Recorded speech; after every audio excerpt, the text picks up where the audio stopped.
Ja, der Schnaps von daheim hat geholfen. Dem Bauch geht's gut, ich habe keine Lebensmittelvergiftung, also geht's weiter. Das Abenteuer kann beginnen, es geht in den Hohen Atlas, endlich Offroad abseits der normalen Straßen. Ich starte ohne Lebensmittelvergiftung in den neuen Tag.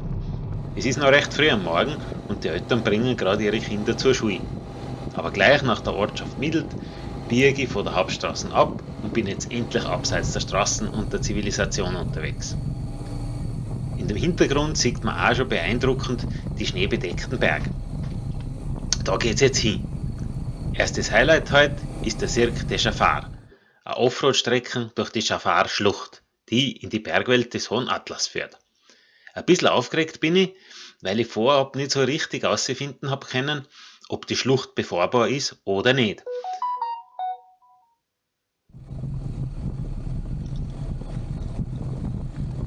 Schon vorher höre ich Geschichten über Banden und Gauner, die in der Schlucht ihr Unwesen treiben und den Weg mit Steinbrocken versperren, um für die Weiterfahrt dann Geld zu verlangen. Also nicht wirklich gefährlich, denke ich, aber halt schon aufregend. Und man hat schon ein bisschen das Gefühl, wie in einem alten Western, wenn man da durch die Schlucht fährt und man schaut da rauf, man fühlt sich wie die Kavallerie, die in einen Hinterhalt von den Indianern reitet. Aber es ist alles perfekt gelaufen. Ich war komplett allein in der Schlucht, habe die wilde und abenteuerliche Atmosphäre voll aufgesaugt.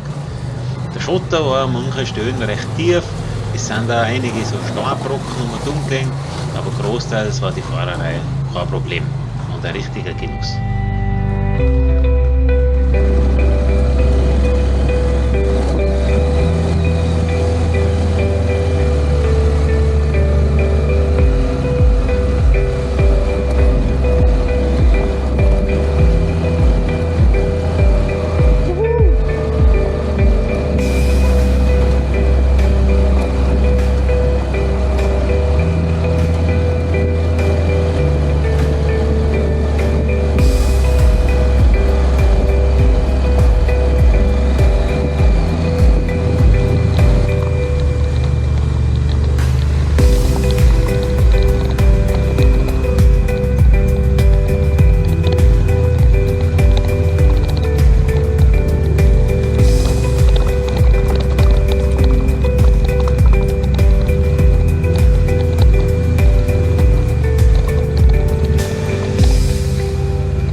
Am Ende der Schlucht komme ich wieder auf eine nette Schotterstraße und der folge entlang der Nordseiten vom Gebirge.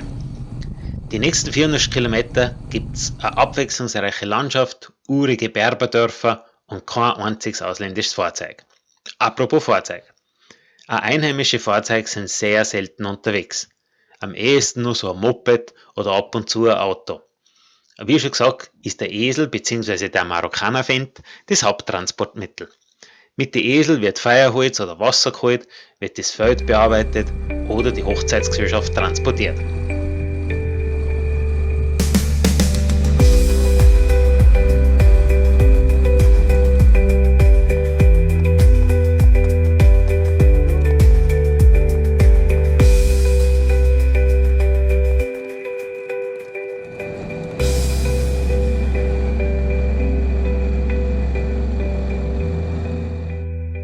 Die Landschaft ist ein Wahnsinn. Quasi nach jeder Kurve gibt es ein neues Highlight. Ständig ändert sich die Landschaft und ich komme kaum vorwärts vor lauter Schauen und Fotografieren. Und wenn ich durch ein Dorf komme, dann wollen die Kinder ständig mit mir Fußball spielen. Zumindest fragen sie, ob ich einen Ball mit habe. Aber leider habe ich keinen dabei. Aber wir haben beim Mordsgaudi mit meinem Motorradl beim Gas geben.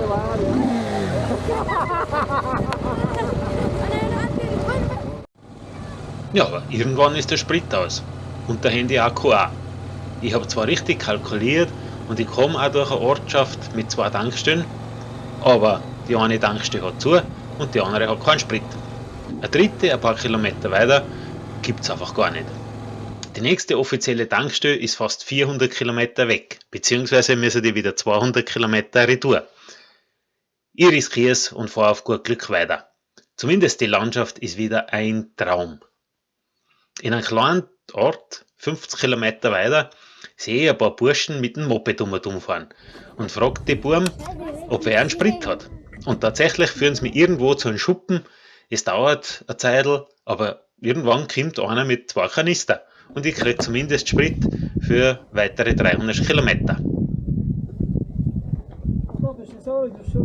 Ja.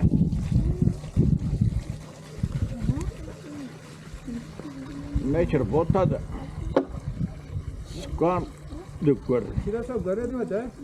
Oh, one night you with any other. Nur ein paar Kilometer weiter finde ich eine coole Unterkunft nur für mich allein.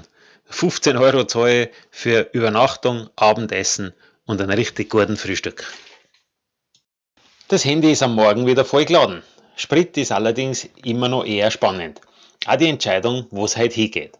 Grundsätzlich will ich den hohen Atlas queren, aber ich muss insgesamt über 5 Pässe. 3 davon sind über 2700 Meter hoch und es schaut nach verdammt viel Schnee aus. Der letzte und höchste Pass ist 200 Kilometer entfernt, auf Straßen, wo ich einen 30er Schnitt fahren kann. Tankstelle gibt's keine. Im schlechtesten Fall muss ich nach 200 Kilometer wieder umdrehen. Da bleibt echt wenig Spielraum für Probleme. Und wenn ich ein Pech habe, dann bleibe ich irgendwo liegen. Und ich weiß nicht, ob der Sprit von gestern überhaupt was taugt. Aber wenn ich irgendeine Superkraft habe, dann ist das Glück. Und darum fahre ich halt einfach mal drauf los. Gleich in der Früh geht's vorbei am Berg Kathedral. Die imposante Felswand war schon lässig zum Klettern. Aber ich habe weder Kletterschuhe noch ein Seil dabei. Also geht's weiter und ich merke mir's fürs nächste Mal. Auf jeden Fall ist es ein richtig gewaltiger Anblick, da unter der Felswand vorbeizufahren. Schotter- und Lehmstraßen wechseln sie da mit frisch asphaltierten Abschnitt. Wo immer ein bisschen Wasser ist, wird mit ausgefeilten Bewässerungssystemen Getreide angebaut. Strom gibt's eigentlich keinen. Wenn dann aus einer kleinen Photovoltaikanlage mit einer Autobatterie. Das reicht genau, um eine Glühbirne für ein paar Stunden anzutreiben. Mehr Strom haben sie aber einfach nicht. Zwischendurch sieht man immer wieder alte Kasbahs. Das sind so Schlösser von den Berberfürsten, die zum Teil aber auch in Hotels umgebaut sind. Sehr schnell kommt man da nicht vom Fleck. Nach 3 Stunden habe ich gerade mal 100 Kilometer geschafft. Die Berge sind tief winterlich. Ich bin echt skeptisch, wie das gehen soll. Der Blick auf die nächste Etappe lässt mich schon extrem stark zweifeln, wie das gehen soll.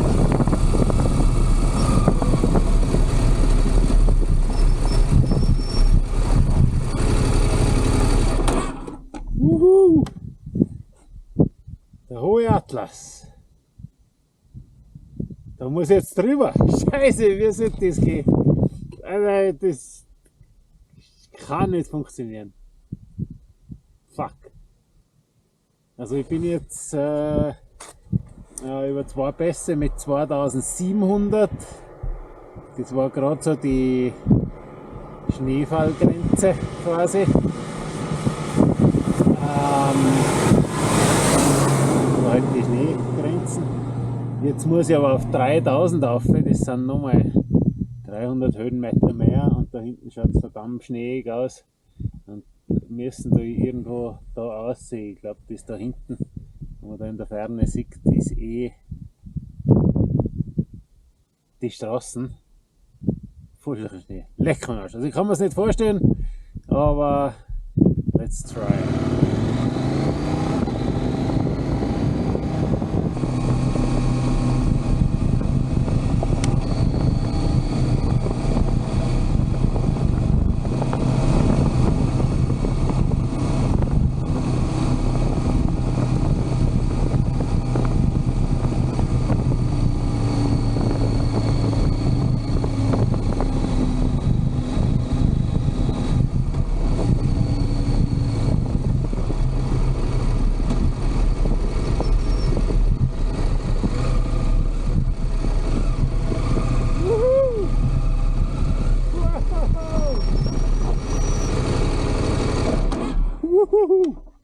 Boah, ist das geil!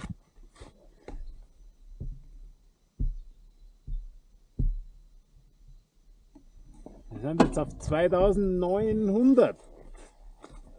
Auf 3000 geht es noch auf irgendwo, aber ich glaube, höchster Punkt. Und wir müssen da runter und dann unten das da raus. Also es muss dann schon nochmal rauf. Wuhu! Geil. Landschaftlich jagt wieder ein Höhepunkt dem anderen. Und von plus 3 bis plus 27 Grad ist auch temperaturmäßig ziemlich alles dabei.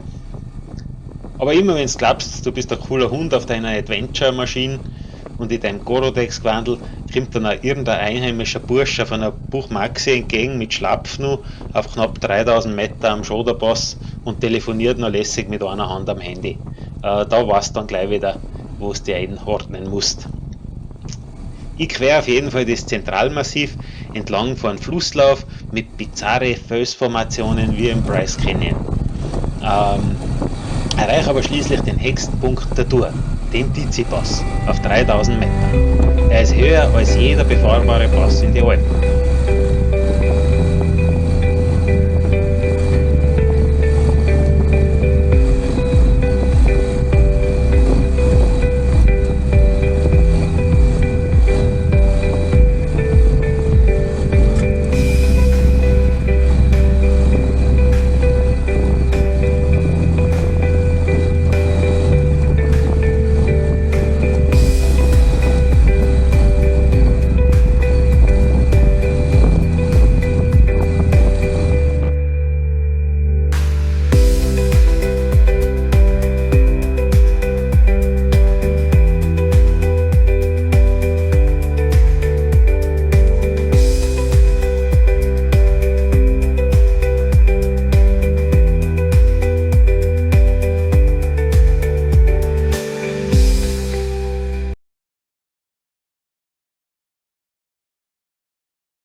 Verlassen tue den Hohen Atlas wiederum durch eine Schlucht.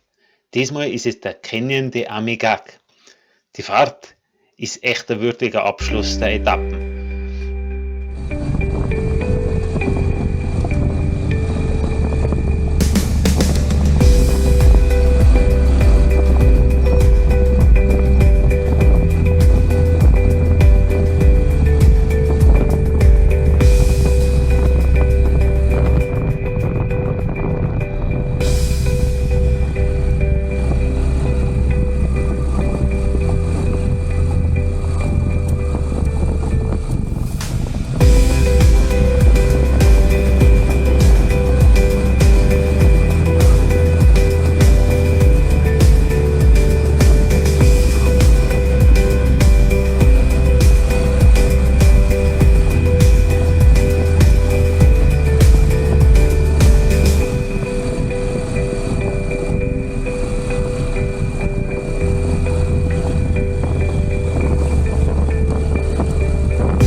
Jetzt geht's nur noch auf einer wirklich lässigen und schnellen Piste an mein Tagesziel Bumalne de Tades.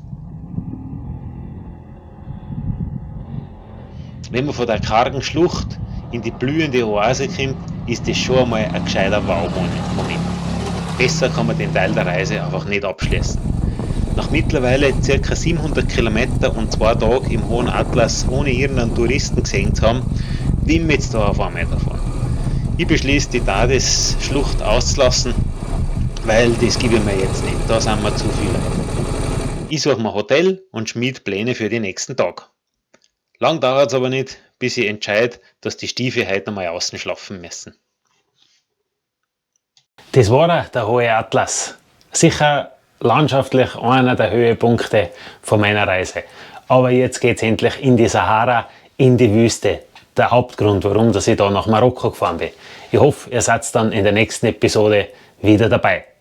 Bis nachher.